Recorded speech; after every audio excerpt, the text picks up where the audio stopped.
Olá!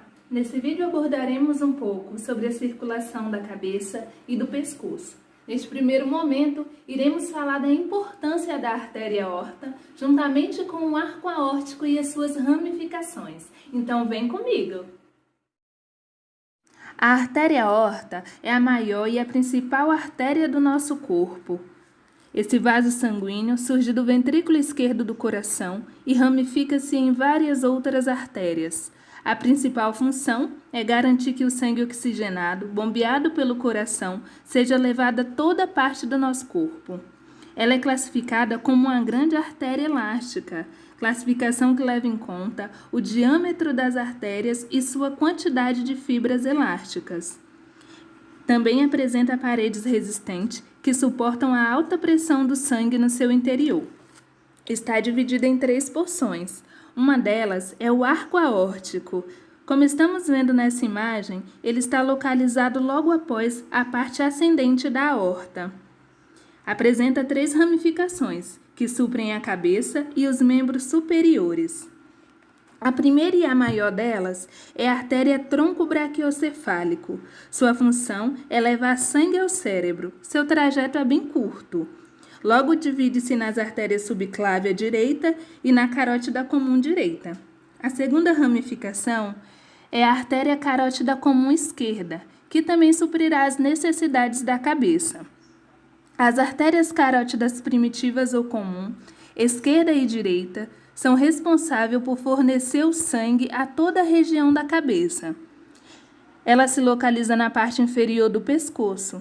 As 2 artérias carótidas comuns são separadas uma da outra por um espaço muito estreito que contém a traqueia. Dando continuidade aos assuntos, vou falar agora sobre as artérias subclávia direita e esquerda.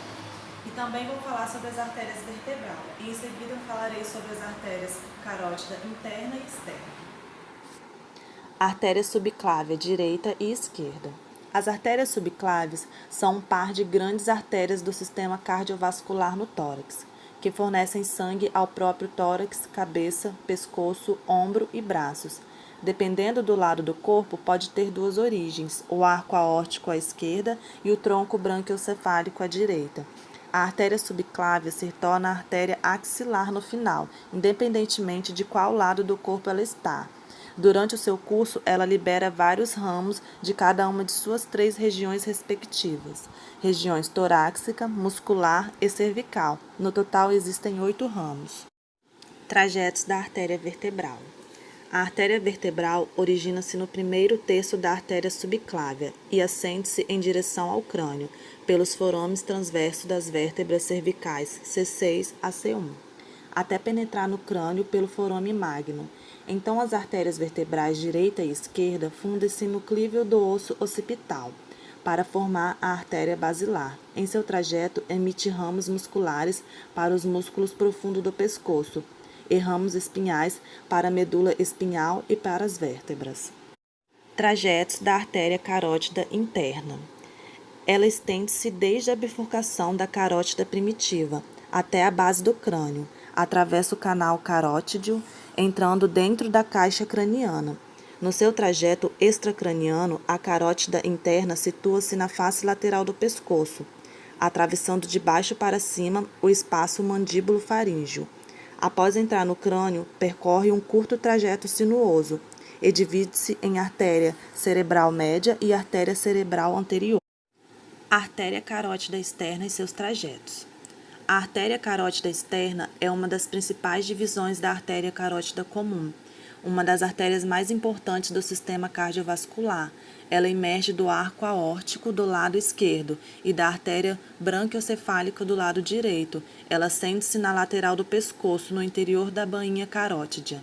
A bifurcação carótida ocorre ao nível da cartilagem tireoide na laringe. A artéria carótida externa é a única divisão da artéria carótida comum que emite ramos na região do pescoço e fornece suprimento sanguíneo às estruturas externas da cabeça e da face. Olá, vamos entender um pouco mais sobre o sistema venoso? Logo mais falaremos sobre a veia cava superior e o tronco braquiocefálico venoso. A veia cava superior é uma das principais veias sistêmicas do corpo humano. Ela faz a drenagem do sangue rico em gás carbônico da cabeça, pescoço, tórax e membros superiores. Ela deságua no átrio direito do coração e é formada pela união do tronco braquiocefálico venoso direito e o tronco braquiocefálico venoso esquerdo. O tronco braquiocefálico venoso direito é formado pela veia jugular interna direita e a veia subclávia direita. Ele é responsável por drenar o sangue do lado direito da cabeça e membro superior direito. Já o tronco braquiocefálico venoso esquerdo é formado pela veia jugular interna esquerda e a veia subclávia esquerda, sendo responsável por drenar o sangue do lado esquerdo da cabeça e membro superior esquerdo. Vou falar sobre a veia jugular interna, veia jugular externa, veia subclávia e veia vertebral. Como vimos ao longo do processo, as artérias elas precisam de uma pressão maior para facilitar o processo de difusão e perfusão, enquanto as veias elas precisam de uma pressão menor para facilitar o retorno. Vimos também que as veias são superficiais e desta forma, ao estudarmos as veias, vamos perceber que muitas delas têm os mesmos nomes das artérias correspondentes, como veremos a seguir. As veias do pescoço se juntam com a veia subclávia para formar as veias do tronco braquiocefálico, que se fundem também dando origem à veia cava superior, que por sua vez tem acesso ao átrio direito. Enquanto a irrigação da cabeça e pescoço foi realizada por 3 principais artérias de cada um dos lados, que são a carótida interna, a carótida externa e vertebral, a drenagem é realizada por 3 veias principais paralelas, que são a veia jugular interna, veia jugular externa e veia jugular anterior. As veias jugulares são veias do pescoço que drenam o cérebro, a face e o pescoço para as veias braquiocefálica ou subclávia. As jugulares, como todos sabem, são aquelas veionas que se encontram nas laterais do pescoço, próximo da traqueia, e que se estendem ao longo da glândula tireoide até a altura da clavícula, como mostra na imagem. Elas costumam ficar saltadas todas as vezes que carregamos muito peso ou travamos os maxilares, por exemplo, já que elas reagem às mudanças de pressão, se tornando mais ou menos inchadas, dependendo das atividades que desempenhamos. Elas têm um papel super importante no organismo, já que são responsáveis por drenar o sangue venoso proveniente do sistema nervoso e do cérebro, assim como da parte exterior do crânio, do couro cabeludo e das estruturas profundas e mais superficiais do rosto. Sendo assim, se as jugulares forem bloqueadas, uma das consequências é o aumento da pressão cerebral, o que pode ser fatal. A veia jugular externa é uma veia do pescoço formada pela união da porção posterior da veia retromandibular e pela veia auricular posterior. A veia jugular interna encontra-se anterolateralmente à artéria carótida interna, na metade proximal abaixo do músculo esternocleidomastoideo. Sua metade distal situa-se no triângulo formado pelas porções clavicular e do external do músculo esternocleidomastoideo e pela clavícula. Ela se une juntamente com a veia subclávia no terço proximal da clavícula. Já a veia jugular anterior é uma veia do pescoço que surge próximo ao osso hiaoide, a partir da confluência das veias submandibulares superficiais, que por sua vez, em tamanho, é normalmente inversa à veia jugular externa. Como já vimos, contamos com um par de jugulares, uma interna e outra externa, em cada lateral do pescoço, enquanto a principal função das que ficam na parte mais interior é drenar o sangue que vem do cérebro por meio de outras veias, as que ficam na parte mais exterior servem para drenar o sangue das estruturas mais superficiais da cabeça, como é o caso de algumas regiões da face, do couro cabeludo e da cavidade nasal. Elas transportam sangue venoso do crânio e sistema nervoso, além do sistema do cérebro exterior e inferior. Se unem com as veias subclávias abaixo da clavícula para formar as veias braquiocefálicas que drenam para a veia cava superior. Lembrando que a distensão da veia jugular é provocada pelo volume de repressão e pressão aumentados do lado direito do coração. Quando as veias jugulares internas são difíceis de visualizar, as pulsações das veias jugulares externas podem ser percebidas por serem mais superficiais e visíveis, se localizam acima das clavículas. Cada veia braquiocefálica está sendo formada por uma jugular interna e por uma subclávia. A jugular interna traz sangue do encéfalo e a subclávia traz sangue dos membros superiores. As veias jugulares internas são mais calibrosas e são paralelas às carótidas internas. Então temos a artéria carótida interna e temos as veias jugulares internas.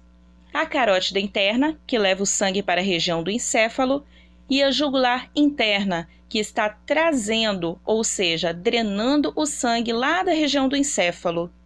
E da subclávia ainda saem duas jugulares que assessoram a drenagem encefálica, a jugular anterior e a jugular posterior. Então, eu tenho 3 vasos levando o sangue para o encéfalo, com a carótida interna, carótida externa e a artéria vertebral.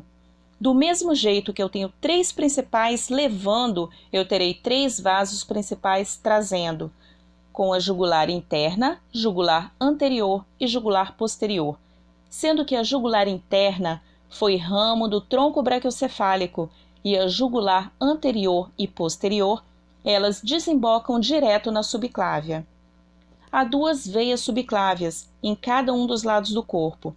Cada uma delas é a continuação da veia axilar e une-se à veia jugular interna, que forma assim a veia braquiocefálica.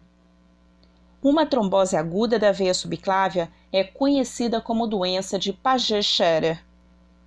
A trombose venosa tornou-se mais comum por causa do aumento de catéteres venosos centrais e de marca-passos, e as veias subclávias axilares são muitas vezes envolvidas.